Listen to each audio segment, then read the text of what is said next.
ఇవాళ మంచిర్యాల జిల్లాలో పెండింగ్ లో ఉన్నటువంటి స్కాలర్షిప్ ఫీజు రియంబర్స్మెంట్ 8,16,000 కోట్ల రూపాయలు బకాయిలను విడుదల చేయాలని చెప్పేసి ఎంఏల పోస్టులను డిఓ పోస్టులను మంచిర్యాల జిల్లాలో ఇప్పటి వరకు ఎస్సీ హాస్టల్లో ఉన్నటువంటి పిల్లలు కూడా ఈ రోజు వాస్తవానికి అక్కడ ఉన్నటువంటి పిల్లలు వాటర్ లేని సౌకర్యం, అదేవిధంగా ఇక్కడ ఉన్నటువంటి కలెక్టర్ గారు కూడా పర్యవేక్షణ చేసినప్పటికీ అక్కడ ఉన్నటువంటి సమస్య కూడా ఇప్పటి వరకు పరిష్కారం లేకపోవడం అనేది ఈ మంచిర్యాల జిల్లాగా ఈ రోజు మనం విద్యార్థి సంఘంగా గమనించడం జరిగింది. అదేవిధంగా ఈ రోజు బీసీ సీట్లకు సంబంధించినటువంటి కూడా మంచిర్యాల జిల్లాలో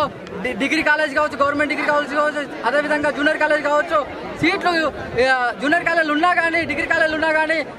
బీసీ హాస్టళ్లలో సీట్లు లేకపోవడం, హాస్టళ్లలో ఇబ్బందికరమైనటువంటి పరిస్థితి మంచిర్యాల జిల్లాలో కనిపిస్తూ ఉంది. కాబట్టి తక్షణమే ఈ కలెక్టర్ గారు స్పందించి ఉన్నటువంటి సమస్యలను పరిష్కరించాలని చెప్పేసి యుఎస్ఎఫ్ఐ విద్యార్థి సంఘంగా మేము కోరడం జరుగుతుంది.